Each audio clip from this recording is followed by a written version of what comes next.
At least 8 persons have been confirmed dead during an attack on the Abuja-Kaduna train services that occurred on Monday night in northwest Nigeria. Reports on Tuesday say the attack on the train happened at Jungum village, where a bomb was planted by the terrorist on the rail track. The bodies of the travelers have been deposited at 44 Reference Hospital, Kaduna.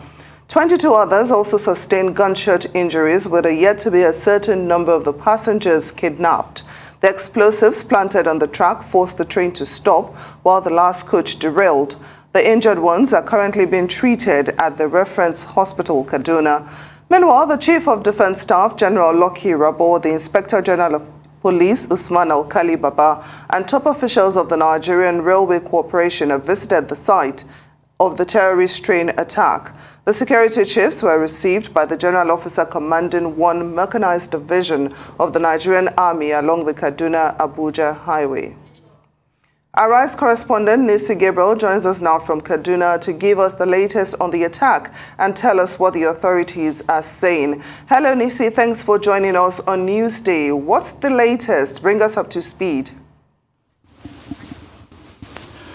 Well, thank you for having me once again. Well, it has been a busy day here in northwest Kaduna. As you rightly said, the Chief of Defense Staff in the person of Nissi Gabriel and the Inspector General of Police, Usman Alkali, were at the scene of the incident just on an assessment visit to see the extent of the damage of the rail track and the train that was attacked. So we were there with both persons, and we could see for ourselves that indeed terrorists did fire gunshots on the train, because we could see bullet shots on the glasses of the train, and the last train, like you said, did derail, which made it easy for them to attack that particular train. And as we rightly said, we can confirm to you tentatively that 8 persons have been confirmed dead, and 22 persons did sustain injury and are receiving treatment as we speak at the 44 Army Reference Hospital in Kaduna State. And the atmosphere here in Kaduna is quite busy because we have a lot of convoys, security personnel moving up and down. You could hear the sounds of chopper up and down, and that gives a sense that indeed top military personnel are on ground to assess the situation and to either boost the morale of troops or to put in new security formation or strategies to see how they can nip this in the bud. And we're also getting feelers in the moments from now. The Vice President, the person of Professor Yemi Oshibanjo, will be in Kaduna here. Well, the reason for his visit is not yet known, but one will imagine that after such a devastating attack on a national infrastructure yesterday, he will be visiting northwest Kaduna State to assess the extent of damage and to pay a condolence visit to the governor and the victims. So for now, we can confirm to you tentatively that 8 persons have died, and 22 persons did sustain gunshot injury. And like you rightly pointed out earlier, or like you said earlier, the Chief of Defense Staff and the Inspector General of Police in the person of Usman Alkali were on the scene of that attack. And let's take a listen to what the Chief of Defense Staff did say. I'm sure you've also seen it yourself. It's very sad that in this 21st century we still have heartless individuals who want to make life unbearable for the rest of the citizens. But I'd like to assure you that those behind it will not go unpunished. Currently, the men are on their chairs, and they will certainly pay the price. But it's a bad one, and we'll do everything possible to liaise with the necessary authorities for them to restore the services, repair the pounds that need to be repaired, and then, of course, for the train service to continue. Okay, the military were able to repel an attempted attack on Kaduna Airport just on Saturday, and yesterday again, the soldiers were all on ground to ensure the safety of passengers. Going forward, what are we expecting? Well, security, like I have always said and maintained, is everybody's business.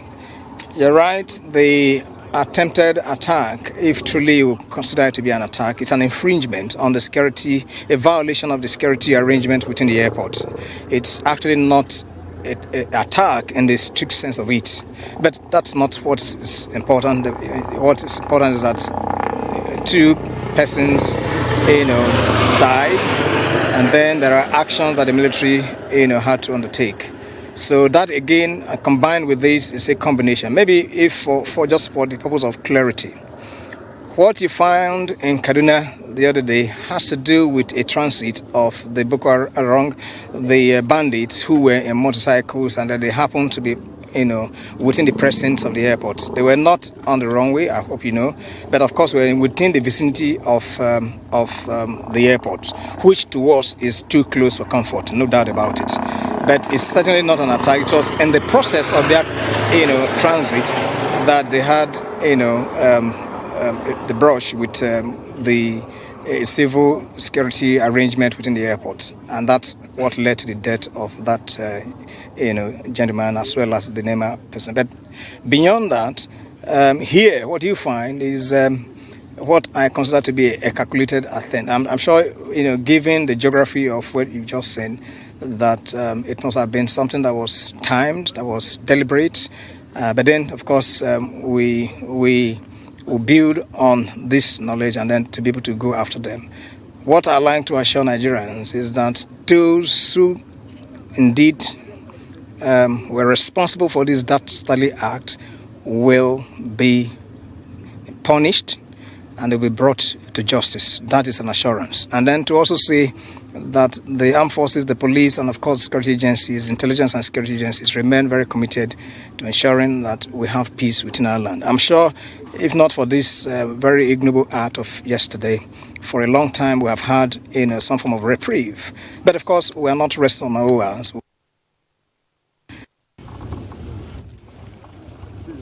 All right, Nissi, well, we heard what Mr. Rabo just said. I want to ask if you can confirm or deny reports about kidnapping, some of the passengers being kidnapped and taken away from the actual train, and what method of transportation that the bandits, terrorists, whatever we're calling them this time, what method of transportation they might have taken in order to get to the train and cart off those passengers.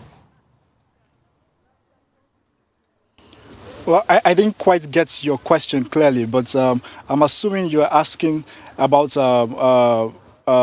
what steps will be taken moving forward, because we just listened to the Chief of Defense Staff saying that those responsible for that bastardly act will be dealt with and they will be brought to justice. Nissi, I was actually asking about the reports of some passengers being kidnapped from the train, if you can confirm or deny those reports. And I'm also asking if you have any information about the mode of transportation that these bandits or kidnappers or terrorists use to actually get to the train, if it is known what kind of transportation they used. Oh, well, on getting to the scene of the incidents, well, we went there quite a distance from the major highway leading to the Abuja-Kaduna highway. It's quite a distance from the highway to the point where, to the rail track.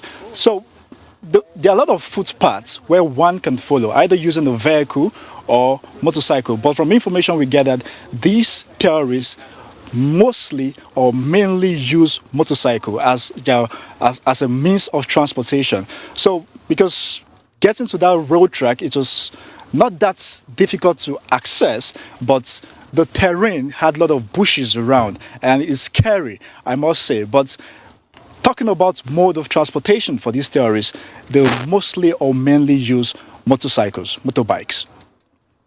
Okay, so Nissi, I know that the security operatives are promising to get to the root of this matter and to punish the perpetrators. But do we have any idea, of who could be responsible for this attack? Has any group claimed responsibility? What are the security forces saying? Well, as you might know, following recent incidents in Kaduna State, one cannot really pinpoint the major causes of this attack or the motive behind such attacks? Well, these are just, in my opinion, this is just sheer criminality. These are criminals that needs to be dealt with. And we all know what's the motive of criminals. Just is just to cause harm, to lives and property, destroy, and to loot properties as well. So these are just criminals. This is just mere criminality, I must put it that way, and it must not be taken lightly by any government at all stratas.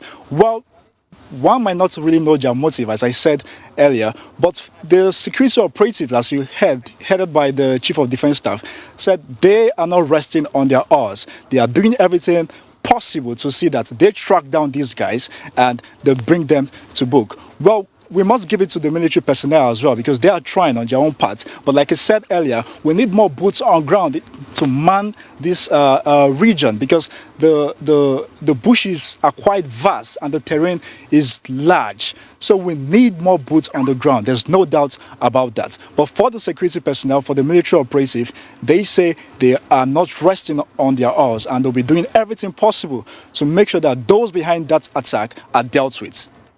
Nissi Gabriel, live from Kaduna. Thank you so much for joining the program and giving us that update.